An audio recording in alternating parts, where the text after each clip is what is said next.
Alright guys, we're continuing our work with the bird of time here. We'd remove the servo so that we could get some wires draped underneath the servos. So we have the ESC and we have the elevator servo tucked through so that we can put all the wires up in this area. Take note of this too now. When we get ready to add ailerons, if we do, or spoilers or whatever it is, we'll want to bring the wires out the front half of the wing because there's this bulkhead here. So anyway, just keep that in mind as we continue through. See these holes here? They're not going to matter so much now, but they might later. The other thing too is we might need to lift up this control a little bit. I'm not sure it's going to be a big issue or not yet. I may actually just try to bend it a little bit. In fact, that's what I'm going to do. I don't want to fiddle around with it. I'm going to do it while the servo's out.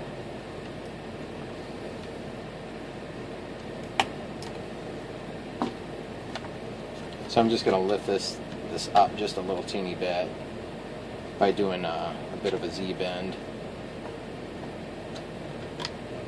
Oh, geez, so hard to get in there.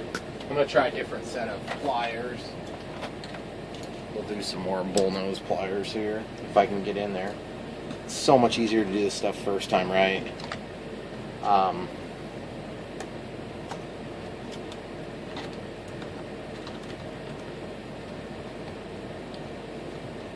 This wire is very sturdy, so it's very difficult to bend when it's inside the cavity like this. Well, I think we're going to have to come back to that if it's needed. So for now, we're just going to leave it. So I need to raise up this side now so that I can get the couple of wires underneath this one servo. And you can see it's a very big body on the servo. New servos, you can get a lot of punch out of a small servo nowadays. And these aren't even Metal Gear. They're like, well, they might be Metal Gear, but they're plastic on the output. So I doubt they're Metal Gear. Alright, so you can see demonstrably what the problem's going to be. I don't want to put it this way, so I'm going to have this wire going underneath as well as the other wire. The other thing I can see is that when my grandpa put this in, he didn't leave very much room to get the wire through here, so I'm just going to knock a little bit of a notch out there on that bottom portion of wood. And what that's going to do is that's going to give somewhere for the wire to relax as it goes around. Okay, so now the other thing I need to do is add some wood in here. And all we have to do is just bring this up just a little teeny bit. We got some wood here. Couple thicknesses of this ought to be enough. And we're just shimming it up. It's really all we're doing. You don't want to go more than you need. You don't want to go less than you need. So we're going to cut off a couple chunks of this. We're going to ply it.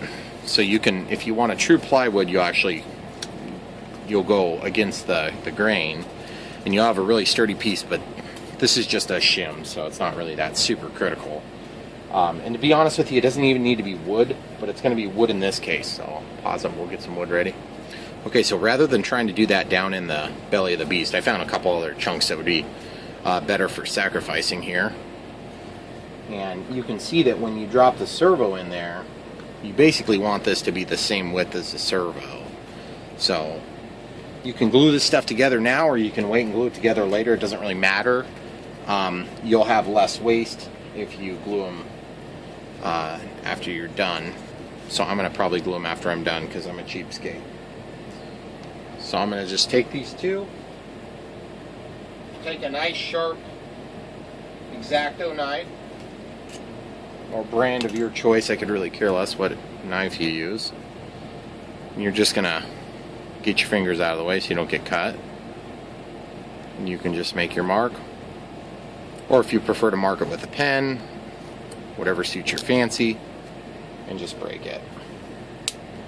Transfer it through to the back side. And remember, this is just a shim to buy us enough room for a couple of these cables' thickness to get through underneath the servo. Okay, very simple. And then you can notice that this isn't quite square, so we'll square it up very easily. And once we're squared up, then we can glue things together.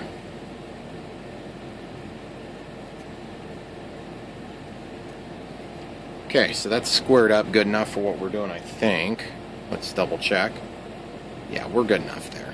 So now I can make my mark here, and I am not gonna cut this until I glue it. I'll cut this tail off here. We'll come right back when we're done with that. Okay, so we got these two shims now that are made, and very simple, nothing magical there. And then we'll use those to actually space up the servo. So now I just got to glue those in, and when we're ready to glue them in, then we'll just drop them in there. So now you could actually get your holes pre-drilled and everything, but I actually am gonna probably glue them in place first, partly because I want to fill these holes with glue as well. So I'll show you that process. It's not hard and it's not complicated. But it is something that it's going to be kind of an important step. If you don't do this, you're not going to have enough room to run your wires underneath. So I'm just going to run into the hole there first. I'm going to give it a kiss of kicker. We do a little kicker back here too. And I'm going to put one drip in each spot. Okay? Now the reason I did the kicker halfway is so that I can actually fill the gap. Okay? And then the next thing I'm going to do is I'm going to basically hold this, and I'm going to lay it in there so that it's tied up against the finger. Yep, and that's already stuck, but we'll put a little bit more glue in there here in a second. And the idea is, if the servo fit in there before, it'll fit in there now. It's very awkward to get parts in once you've got your plane complete, or if you're like me and you're building something that your grandpa built or something like that. This is just kind of one of the things you got to deal with when you go back and try to add things later. It's a lot harder. So it's not to say that you're not ever going to have to do this with your own gear, but I'm at a bit of a disadvantage because I'm not 100% sure how things are always built. Because I could probably ask my grandpa, but I don't suspect he's going to remember the details of all this.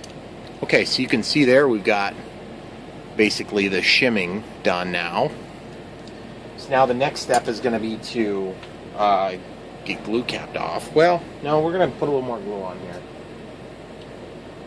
A little bit of glue here, a little bit of glue from the back side there to run down the sides, and a little bit of glue over here. Let it run down the edges, put a little glue here, put a little glue up there, run over the surface, run over the surface.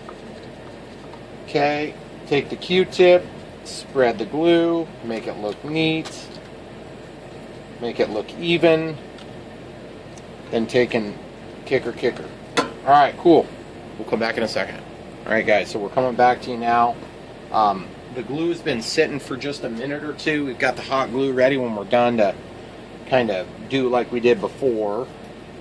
Now remember, this wire needs to come out here on the front because the way that this linkage is set up for the rudder.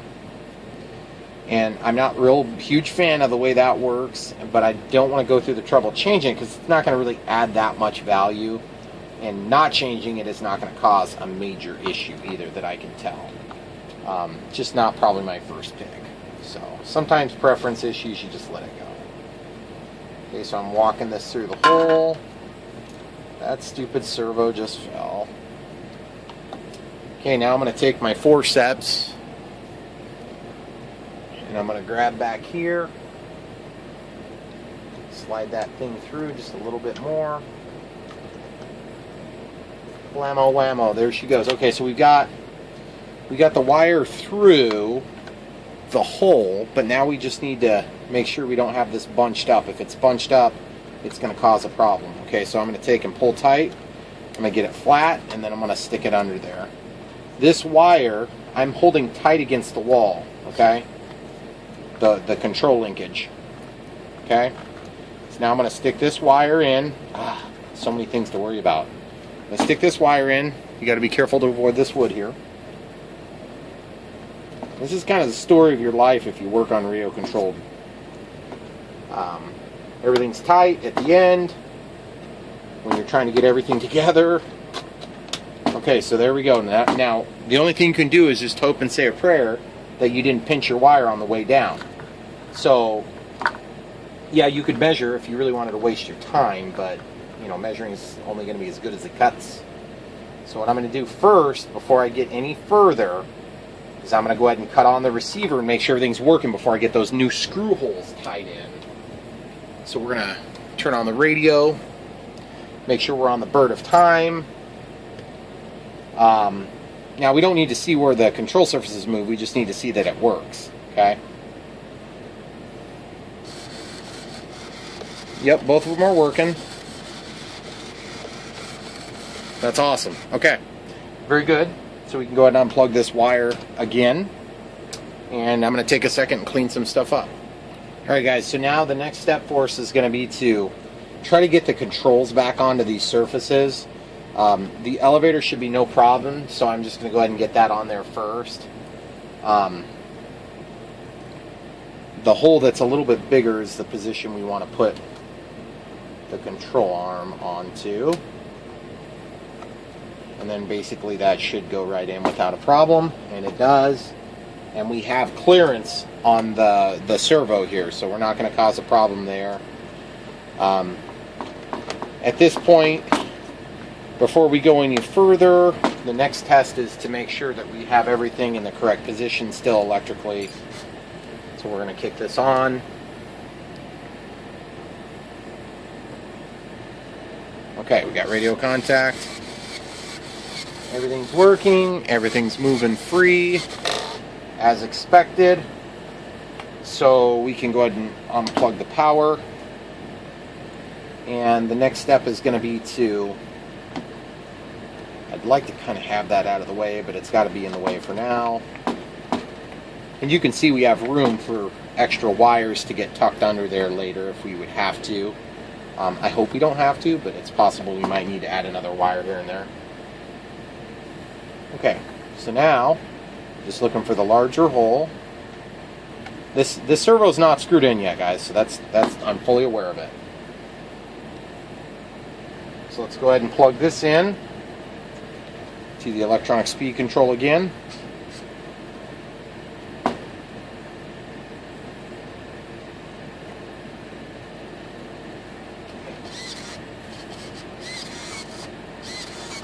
So now, as you can see, the servo's wanting to move. And as I suspected, we're not binding. We're darn close, though. So what we're going to do is we're going to go ahead and see if we can't bend that a little bit. What we want to do is we want to take the cable that's going out to the servo. We want to take and make just a little bit of a bend up and a little bit bend back level. And that's going to resolve this from becoming an issue down the road. Okay? And we can do that now before we actually get everything screwed in, so we know exactly where we want to bend it. So I guess at this point, the other option is we can break this out and try to move that assembly up. I don't think that's going to be any easier, so I'm just going to try doing this first. Grabbing, trying to get some length. Bending it up just a little bit. Then I need to brace it and then bend it back down a little bit. Now the only thing I've done wrong there is I kind of need to bend it. I need to pull the linkage all the way forward first. So I'm holding it, I'm bending it. Okay, now I need to take and hold it and try to bend it back.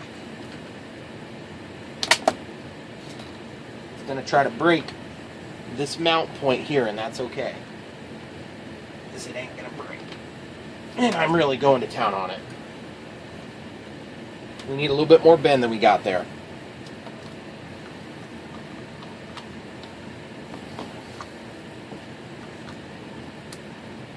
Yeah, it's awkward to do this stuff once you got your planes built. Okay, so now you can see we've got that little zigzag in the metal.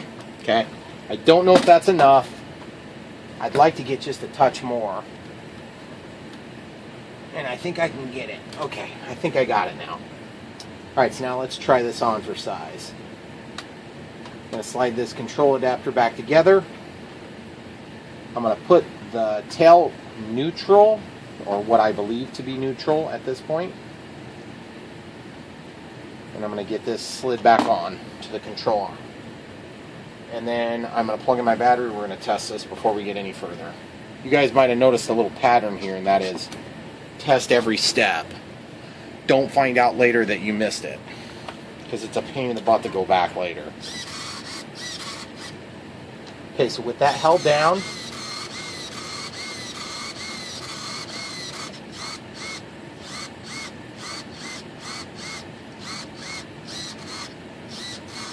so when we pull, we're good. When we push, we're not good. It's just rotating now. That's not acceptable. So that means we're going to have to change this position a little bit. Okay, let me think this over and I'll come right back when we get it figured out. Alright guys, so I took the rod and bent it back this way. We're going to see if that fixes it. I believe it will, because now it's going to push the rod forward instead of allowing it to just spin and twist. Okay, so we've got the rudder in a neutral position. Oops, do we need to rotate that once? I think we need to go over one little teeny bit. Actually, that should be about right there. We're just going to hold it in that position. Okay, everything is still on.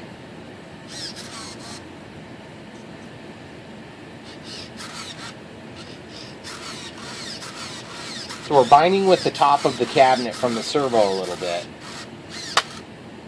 Yep, and that's another way you can tell is if your control horn's like popping off, you don't quite have it right yet.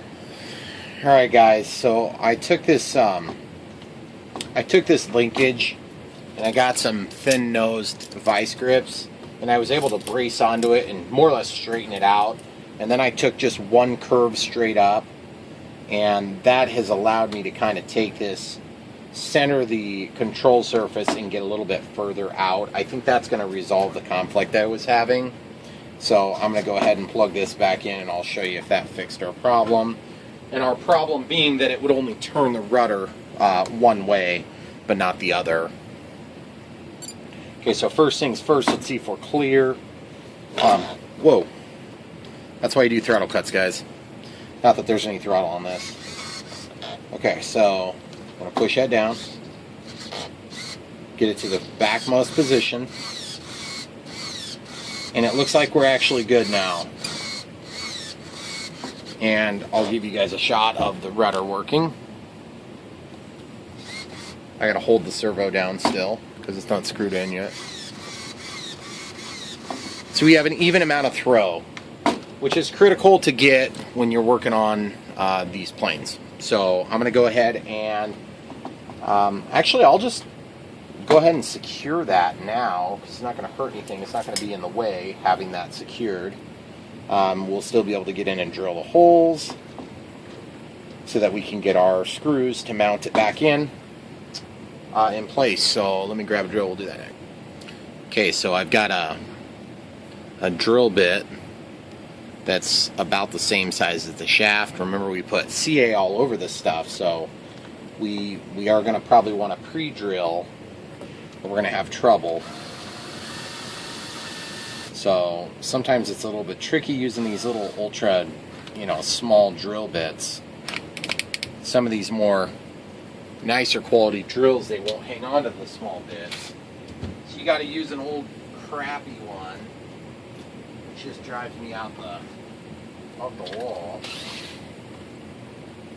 So I got this old crappy drill. Put right in the tip there. Okay, so now we're going to move it again. Make sure everything is still free. Make sure once we get that position, we're going to be satisfied with it.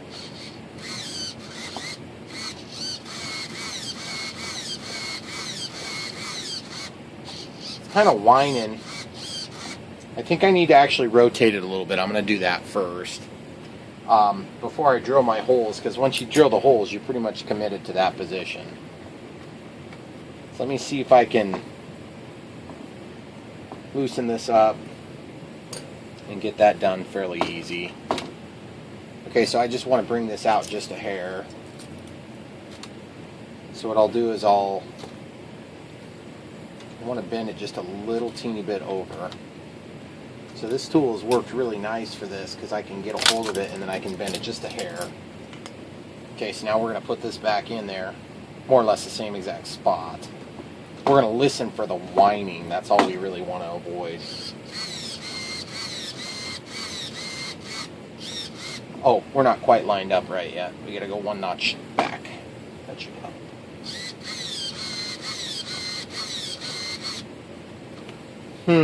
Not real thrilled with that. We're just kind of rubbing the edge of the servo. And I don't think it's going to get too much terribly better than that, to be honest. I can try doing just a little bit more vertical adjustment here. Just a little teeny bit more.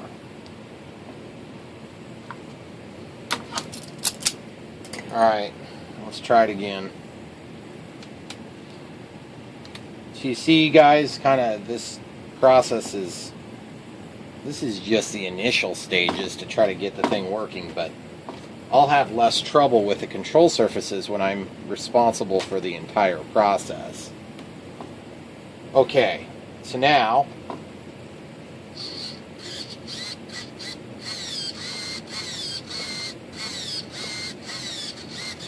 okay, I think we're good there. It's centrally located, so that's where I'm going to go ahead and put it in. I'm just going to deal with that little bit of noise. I can cut back the throw a little bit if I need to, and that will resolve the last little bit. Okay, so we're going to drill some holes. Remember, this is just a pilot hole, so we're really just going to give it somewhere to start screwing into.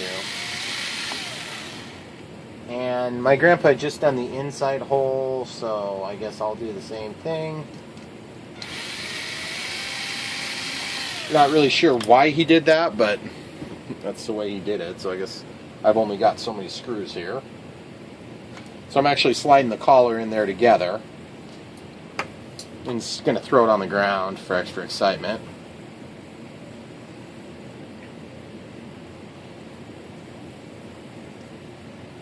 Okay, so I'm going to try this again. You do not want to drop those into your plane like what I did there. Let me pause it. Okay, take a magnet, stick it on your screwdriver. Usually the magnetic tips are enough to hold these things together, but sometimes you got multiple pieces like this, they won't always hold. So you can take that screwdriver. See? Still not enough. Gosh, probably because it's aluminum. And so it doesn't have enough. It's not going to be magnetic for us. So I'm just going to hold it. Let's just start the easy one first. Got that going. Okay, running the screws in.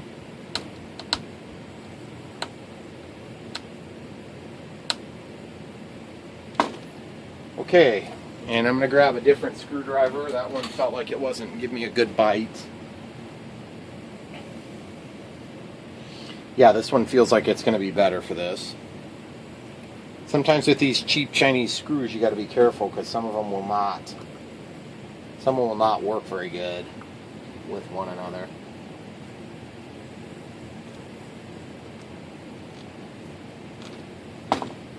Okay. So once the balsa bites, you can just start running it in.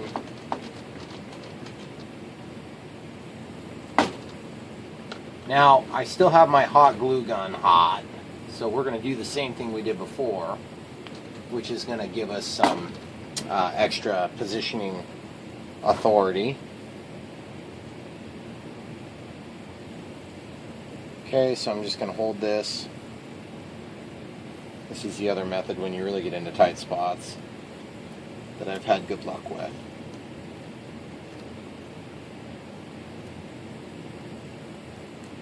Once you get it to bite, fairly simple then at that point.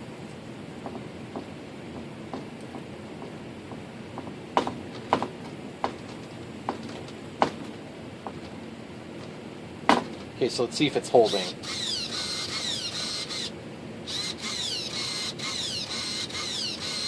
It is holding. It just sounds like it's mad at the world, and I can't blame it because it's just in a really nasty spot. Oh, I feel like I'm going to break that wood for sure.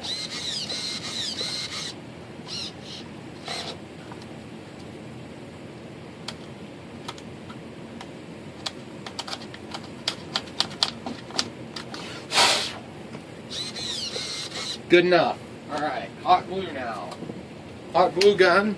It's been hot for a while, so I can just come in here, run a little bit of hot glue down, just a little bit on the side of the screws so that they won't fall off.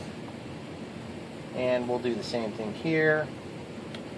Same scenario as before, guys. The only difference is this time you're a little bit higher, so you need just a little bit more glue, kind of hold everything together. And it looks like we're overlapping the glue on this one, so we'll pause it. Okay, so ironically the 2200 fits pretty nice in there, so I'm really happy about that. I didn't figure that would happen. And then obviously this is now located in a proper spot to be protected from all the movings of the servos, and it's also in a spot that's going to be accessible to the wing controls should we add any at a later time. So I'm actually gonna switch this around. I have a bit of a tangle on one of the wires, it looks like. So once these are untangled and reincorporated, then I am going to tie up my leads neatly. And once they're tied up neatly, then we're going to be done with this, and we might throw Velcro or some packing foam or something around this to kind of keep things tidy in the event of a rough landing. But we're going to go out and test this here. Whoops. Wires popped free. And what's going to constitute a positive, successful test would be a straight glide, good control authority from rudder only, not scary roll characteristics from the rudder, which this plane has been around forever. It's very popular. Lots of people have flown it and have had good success with it. So I suspect that's going to be fine, but I'm going to want more authority just because that's the way I like flying. Okay, so this tucks down neatly into this cavity here. And, you know, like I said, this is just more or less temporary right now, so I'm not going to get too bent out of shape about, you know, protecting things from themselves. I'm probably just going to see if I've got a little bit of foam here real close, and we'll just cut a little bit of foam. I've got this box in here. I've just got a bunch of little pieces and stuff.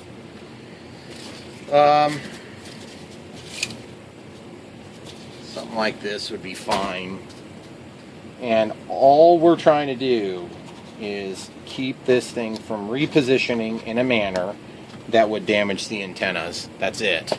Now up front is a little bit different story. We've got the battery and all that good jazz in there. So we're going to go ahead and actually pull this off and get that hooked back onto the bottom of the canopy. So I use that pen to just hold things in place while we were working. And now, what I'll do is I'll go ahead and pop this battery out. And that's pretty straightforward, easy operation to get that pack in there. Obviously, we're not going to need a high C pack. We probably don't even need a 2200 milliamp. But the idea is I just want something that's going to give us some counterweight, because my guess is we're going to need to actually weight down the front end of this aircraft. Okay, so that makes me feel a little bit better. I just pushed that down. All right, cool. So now we got to get some rubber bands ready. Before we get our rubber bands, I'm going to take this little chunk of foam. It's real soft. And I'm going to stick this in here on top of the electronic speed control. And what that's going to do is that'll give us just a touch of separation from the LiPo. I'd like to design a better pocket, but like I said, this is sort of temporary, and this is just a test battery, so we're not even going to use this to fly it with. So we'll be using a 25C 2200 Turnigy heavy duty in this case with an XT60. Alright guys, so we got our rubber bands ready to lace between here and here to get the wings on. So what we're going to do is we're going to probably end this video for now, and you guys can be watching for our flight video, which will be separate, and only because we're going to use a different camera for it, so it'll be a little higher quality. But thanks for watching, guys. There's going to be more to come on this plane. I think it's going to be a good plane, and I think it's going to be worth salvaging. And look at that behemoth wingspan. It's going to be awesome.